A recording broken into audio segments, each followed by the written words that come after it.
This is Fresh Tracks Weekly, and we are in our new studio. It's the same studio, but we have a new backdrop, so that's fun. We're gonna continue to change it up.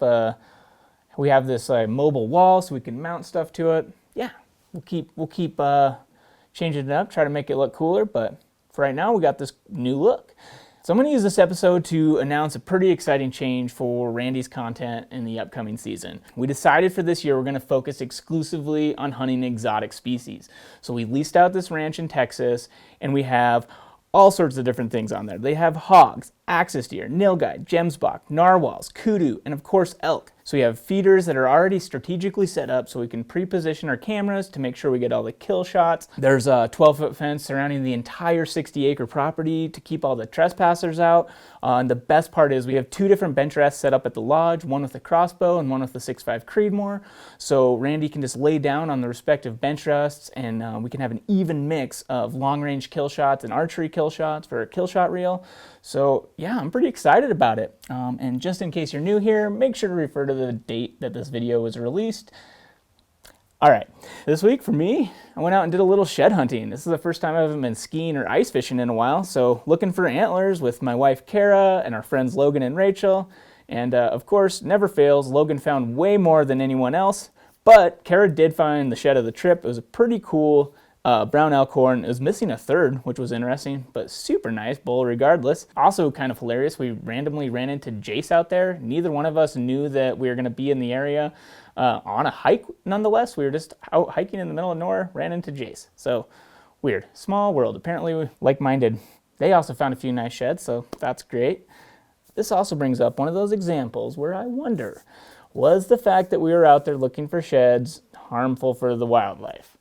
Probably wasn't good, but I start to make all these rationalizations in my head that, you know, there's good forage out there, there hasn't been snow for a long time, the wildlife should be in better condition, but it is still that critical time of year.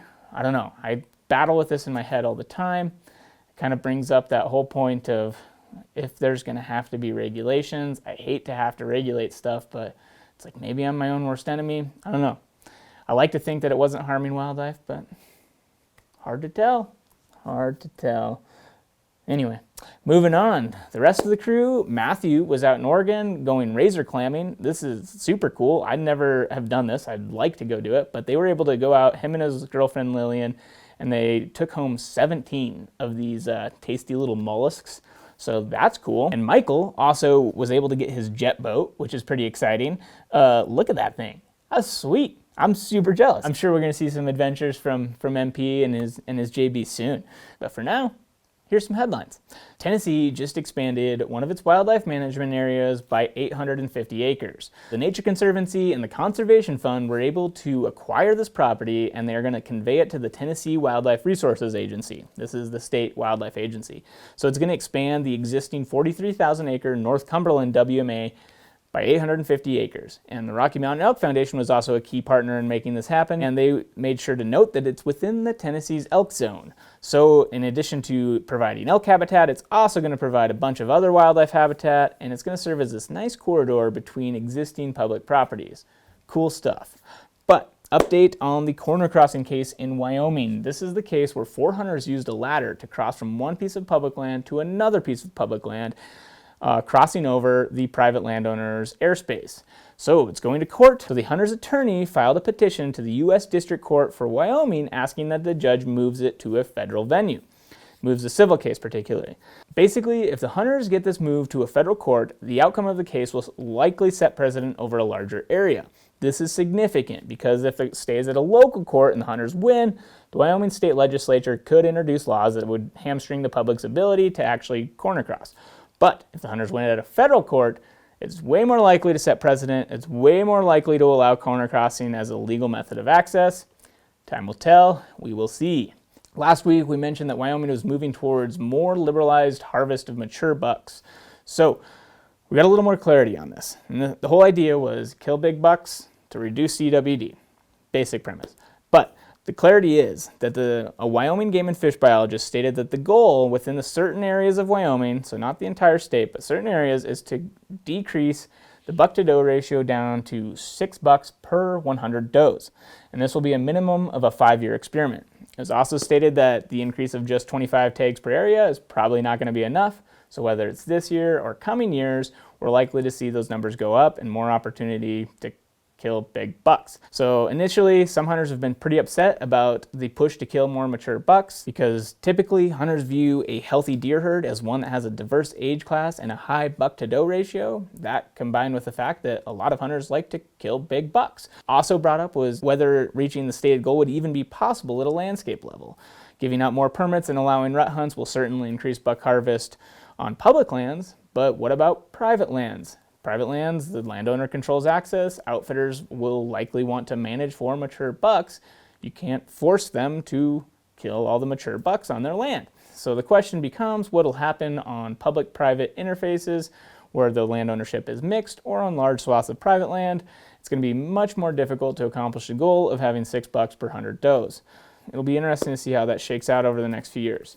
Interestingly, while Wyoming is trying to kill more big bucks, Utah is trying to kill less. So the Utah Division of Wildlife Resources are recommending decreasing the general deer permits by 950 for the upcoming deer season. One of the big factors leading to this is likely the severe drought that Utah has been experiencing over the last few years. And I'm not necessarily trying to use the comparison of Utah versus Wyoming for CWD management, but I think it does point out the interesting fact that there's going to be a mixed management approach in different areas. So we'll be able to collect more data, and they've been collecting data for years on different management strategies, but there's going to be areas where mature bucks are reduced to much lower levels and areas that are not. So we're only going to collect more data, see what happens, and in areas where there is allowed mature bucks to thrive and exist, will that eventually create a less healthy deer herd?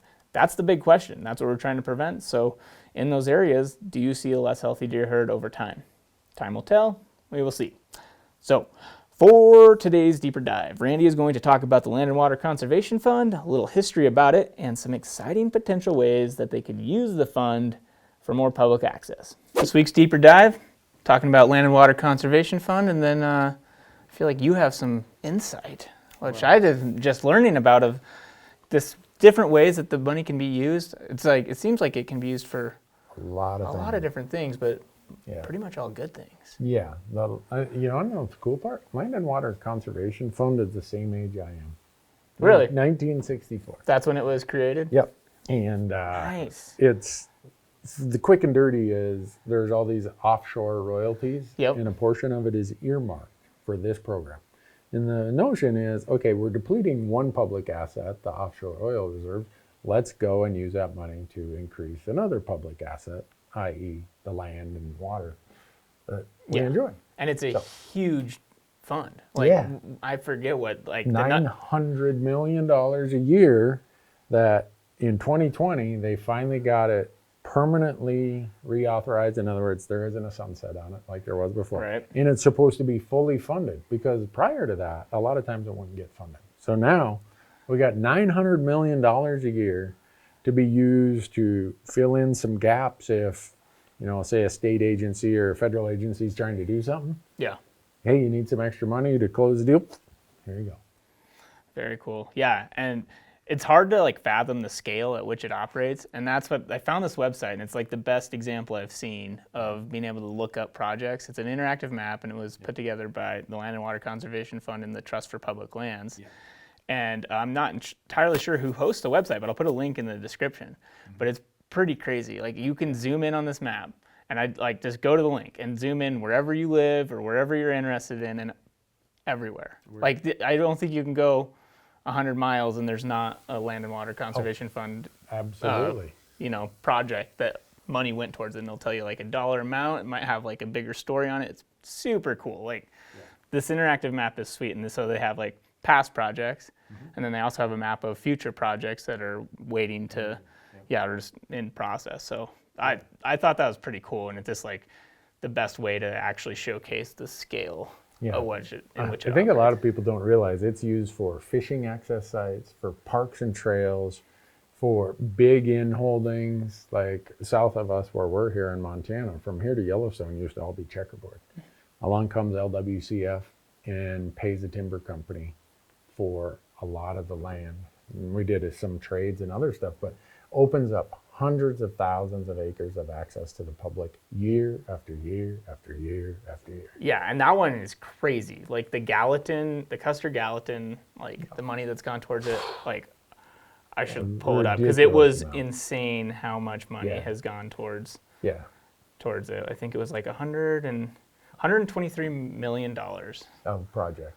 Projects have gone into just the Custer Gallatin. And so here's how it kind of works: is a lot of the nonprofits will go, and I'll use the Elk Foundation for example, or it might be Trust for Public Lands or the Nature Conservancy. Any of these land trusts will go and they'll put together a deal and they'll say why this is so valuable. You know, it has these conservation values, these public access values, and then they go to either the Forest Service or the BLM or your state wildlife agency and say, hey, we nominate this as a project, run it up the flagpole. And there's a scoring system at the federal level for which project gives the best bang for the buck.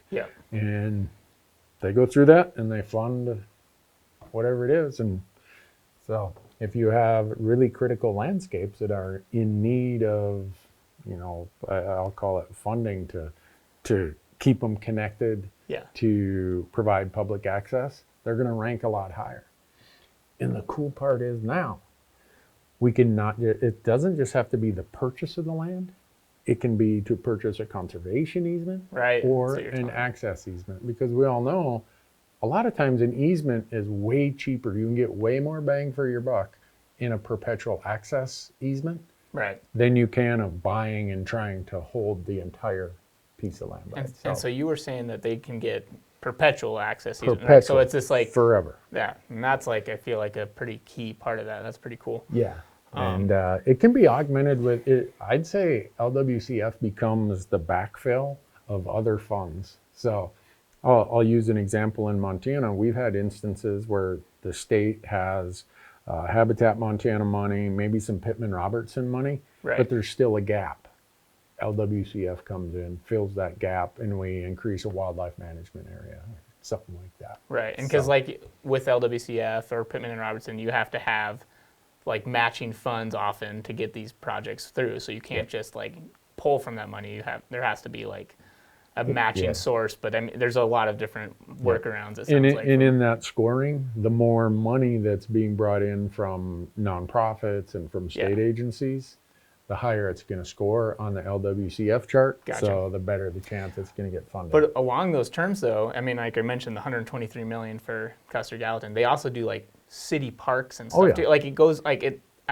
There's still small scale projects. Like if you zoom in, you know, it might be $4,000 towards this park or this whatever. So it's not just huge projects. There is some really cool small projects which are important too. And I mean, to like small town communities, you can see that like all these different it's cool. And how it works, there's a piece called acquisition, and then there's a piece called stateside. Stateside is allocated to every state based on per capita. So that's a smaller part of the LWCF pool, but that's what does these, you know, a city park or a hiking trail or a biking trail. And then there's the big part that is acquisitions, and that's the scoring chart that I was talking about. So back to the like the easements or the permanent easements. So you were telling me, and whether or not it's LWCF, but in Kentucky, there's a potential new, pretty exciting one in the works, right? That you kind of got the inside scoop on. Like how much can you share about? Well, the Kentucky Fish and Wildlife Agency, they lease their wildlife management areas from the coal companies. And, you know, in the last 10 years, coal is just, it's not a profitable business to be in. So they're sitting on hundreds of thousands of acres of land, and buyers want to buy it. And if they do, well, these are the places Kentucky can provide you hunting access or whatever public access. So there's a project right now, Kentucky, Pittman-Robertson money. I know the Elk Foundation is trying to help out. 55,000 acres. Which I mean, that's big for Western states, but for back east, it's huge. Crazy big. And so what it is, instead of buying the land, they'd buy an access easement in perpetuity. So they can get way more bang for their buck. Because if you went and bought the land, you got to buy the water rights, you got to buy the mineral rights, all this stuff. Well, they're just buying the surface rights so that the public will always have access to go and enjoy this land. Yeah, that's super cool. And when you initially told me that, I could see your head turning, and you're kind of like thinking about, well, what about all this checkerboard, land in Wyoming and Montana and Idaho, where there's all this checkerboard, difficult to access or impossible to access land, and a lot of it's owned by energy companies or different mining companies as well. Yeah. So, what's the future potential there? I mean, I think the future potential for that is almost unlimited, because a lot of the energy companies, they only want the mineral rights below the surface. Gotcha. So the surface rights aren't of too much value to them. So you got all these checkerboard pieces that are oil and gas companies. What if you could go and use LWCF and other money to buy those little those inserted checkers that are private, that are energy companies? Now it opens access to all the checker locked public land. Right. I wonder do you think that is that one of the weighted things, or could it become one of the weighted things to showing that it opens up access to additional public lands when they're waiting the projects? It does. Gotcha. Like if you have an in-holding that makes things hard to manage, it ranks way higher than if it's just a big block with great access. So yeah, it would rank a lot higher. So I don't know if anyone's considered that, but when I think about, the arguments we got going on with checkerboarded lands right now, what if we could use LWCF to purchase access easements on that? Yeah. And we're not just getting access then to the easement property, each square mile is 640 acres. It's all these other 640 acres of BLM or Forest Service that's landlocked. It's a lot, millions of acres of potential. Right there. And there's plenty of willing buyer, willing seller possibilities out there. And I think that's one thing we often lose focus on, is there's a lot of people who'd be like, I'd consider that. But the beauty of this is it has to be in perpetuity. So it's not like you go and get an easement for 5 years and then you got to negotiate again. It's forever. Very cool. Well, and then you were telling me about there's some issues and roadblocks with the Bureau of Land Management when they're trying to get into this. And I know that you kind of got some another inside scoop there. I don't know how how much you want to share, but that's an interesting aspect to some of these funds of what these public agencies are able to do, and the the roadblocks that they hit when they're trying to. Yeah. So BLM is now implementing access coordinators around their regions in the country. Well, they're being told, go and look at easements. Well, one of the problems is the BLM is really has a long history of valuing land to buy. But how do you value an easement? The access across a piece of property. So this last fiscal year that's just been submitted, of the $900 million that's been submitted by Department of Interior and Department of Agriculture, mostly BLM and Forest Service, there's not a single access easement project in there that I could find. And I've talked to some people and they said, well, it's just because it's kind of new. We've started focusing on this with the new changes in the full funding, and we're just not up to speed on it yet. So hopefully they get up to speed and they start realizing they could get way more acreage of access by going the easement route than going the purchase route. Yeah, it's some exciting stuff. There's a lot of future potential, I feel like, and it'll be interesting to see where it all leads. And there's a lot of great groups that are helping. And when we use the term LWCF, we're referring to the Land and Water Conservation Fund. That's $900 million. And there's a lot of land trusts that are working their butts off. We always know about the Rocky Mountain Elk Foundation, the Nature Conservancy, the Trust for Public Lands, this super quiet group that you refer to them in that website that you found. There's a lot of groups out there that are doing this, and it's bringing land into public access. Very cool. Yeah, I love talking about opening up more access. I mean, that's like it gets me really excited. Yeah. I mean there's so much potential out there. It's not, there's just, to me, when we have lost access to a lot of our private land, us hunters, we're, feeling crowded, because even if it's the same amount of hunters, but you're on smaller accessible acreage, well, these are the tools to expand that access and give people more places to hunt, and hopefully the feeling of crowding gets less and less. Yeah. Very cool. I Well, love it. I love these conversations, but yeah, thanks for helping out with explaining all this. You articulate it way better than I can, so Well, I appreciate you.